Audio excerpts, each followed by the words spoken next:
Last time on the Radiant Wanderer show.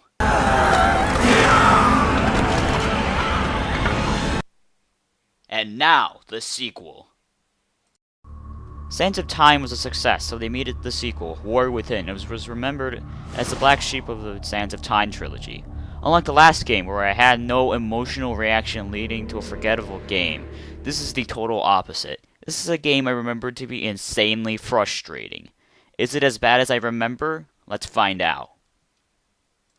Such a pleasant loading screen here.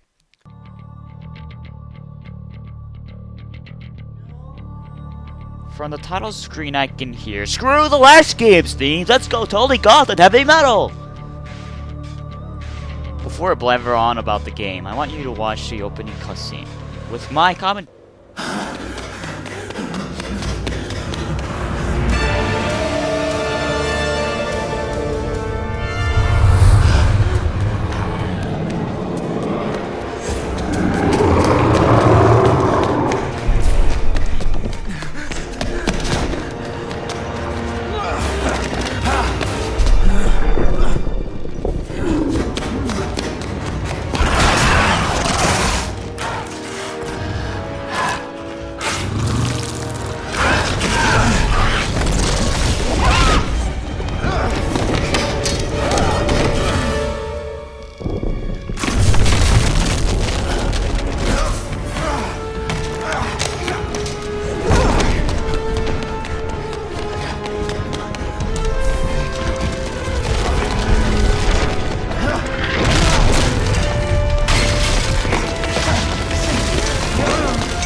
Bring us closer to the wind.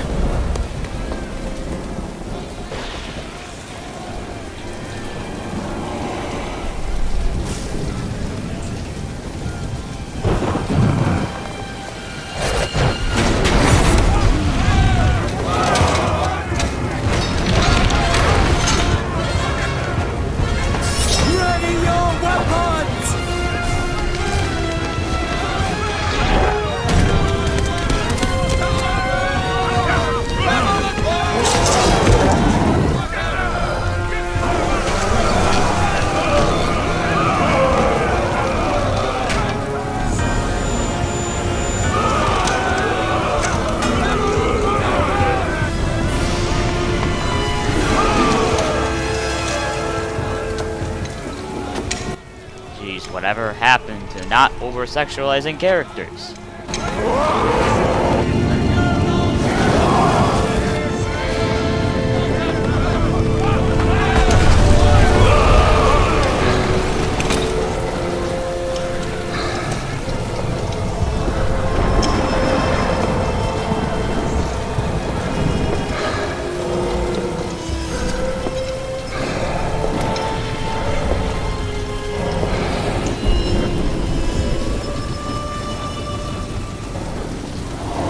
Kill him.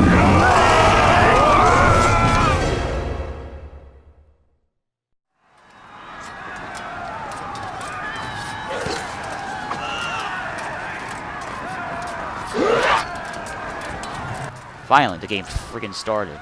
Let's see, from what I remember, in this game they improved combat vastly. I guess they heard how tedious the last games was. Let's see if the camera is still satanic. Okay, so I can't control it right now. Thank God, the fog doesn't kill my game anymore.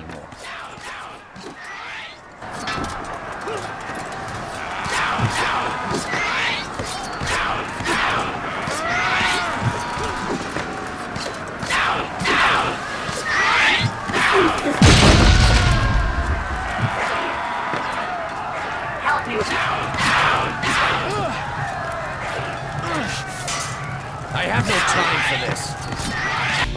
This is the first boss, I guess.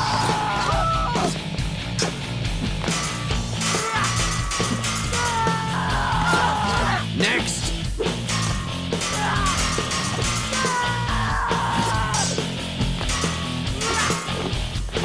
Is that the best you have to offer?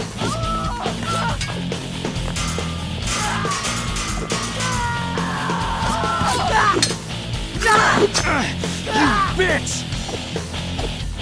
Wow, real subtle there, Prince. Is that the best you have to offer? Oh yeah, forgot to mention now that the Prince flips out all the time. While it's still an option, fool. It seems the Empress overestimated your ability. The Empress?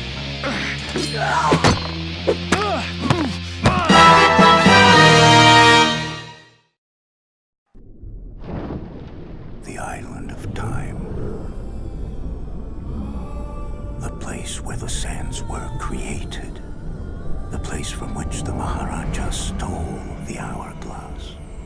And what if I could reach this island? They say the Maharaja found portals there, where one could pass backwards through time. Back through time. To the birthplace of the sands. Who the hell is this old guy? When our army traveled to the Maharaja's palace. You found the sands of time. Worse. I opened them. Whosoever shall open the sands must die. I was forced to kill those I fought beside. Those I had loved. But now an unstoppable beast chases you.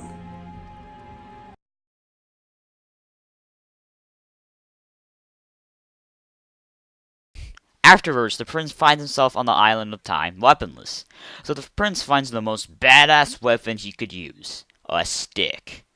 Man, I haven't seen that before. Really great game, by the way. Well, the prince can pretty much do everything he could do from the last game. The prince, however, has a much different personality. This time, he's, well, pissed off all the freaking time. I guess this island can piss off anyone. It's so insanely bleak. If I try to find it, I would just think it's a rock. Everything is the same color, so it's hard to tell where the ledges are. Thankfully, the camera is much better, so you won't get so confused.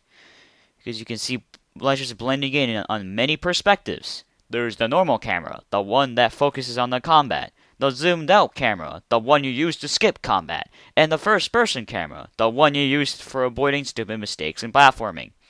Also, the camera is a lot more pleasant than in the last game. Soon, you find out that this game took a different direction. A much different direction. Unlike the last game, the combat system is actually decent and can be satisfying. There's one major problem with it. You can be a total pacifist, except for bosses in this game. There's literally almost no reason to fight them, as you can get sand from pots you break as well. It's so insanely easy to skip enemies as well. Ubisoft seems to have a history with bad enemy AI. You would think it's this game's worst problem, but I consider it fun since the prince always complains about fighting them and the enemies always reply to run away while you can. This is the only Prince game that allows it, however. I'll talk about the combat system more in detail. Now being able to pick up a secondary weapon, Ubisoft went all out on the combat system this time. Called the free-form fighting system, here's a chart of it. There's another problem with the fighting system, however.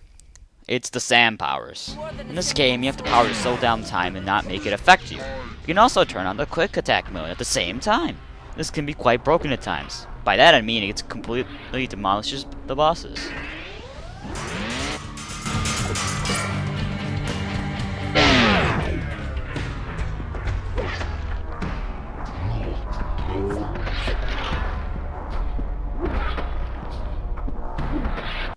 As you go through this game, you encounter time portals. These portals let you go back and forth in time after doing a stupid memory game and gives you new sand powers for each new one you find. In the past, you start seeing colors again, which is a big deal in this game. Also, the traps are faster. In the present, it's, as I said, bleak and overgrown. The traps aren't working sometimes. Also, that the Haka chases you in the present a lot. Since going near the Haka is a death sentence, you must run away from it. Luckily, it is weak to 70% of Earth. This is quite important later on. Getting the Haka to leave you alone is the ultimate goal of this game, as well as stopping the last game from ever happening. The Prince's plan is to kill the Empress of Time so the Sands of Time won't be created. However, it's not going to happen so easily on such a dark island. The graphics in this game, however, did not age very well. It also didn't help that Half-Life 2 came out on the same year. With the grungy look, the graphics are overall not that great looking. It is nice to see the difference between the past and the present, and that's about it. Like the last game, there are a lot of upgrades. You get sword upgrades, sand tank upgrades, useless ability upgrades, twice, and the most frustrating, the health upgrades. When you start the game, you have to get a guide to where all the location of where they are. This time, for health upgrades, you go through a corridor of traps to get to the upgrade. Sometimes you have to use slow to get to them, which can be a huge problem when you run out of them. Here's one of the main problems with this game. The good ending. No, not the ending itself. That's bad for a different reason. It's how you get it. You must get every health upgrade in the game to get it. So if you miss one, well, that's too bad. You're going to have to use a previous save or start over. When you do get all of them, you get the water sword. And remember how I said that the Haka is weak to water? Yeah, this is how you beat him. And this is the canon ending, for God's sake. So basically, most people got the wrong ending when they first played it. Now, isn't that wonderful? In the end, Warrior Within isn't as bad as I remember. Mostly thanks to the fact that you can skip enemies. The music is not bad. Graphics looks bleak. Can be pretty buggy at times, and has a good combat system. Story was kinda meh, with bad characters and confusing plot devices. But will Ubisoft fix the problems in the next game of the trilogy, Two Thrones? Find out next time on the Radiant Wanderer Show.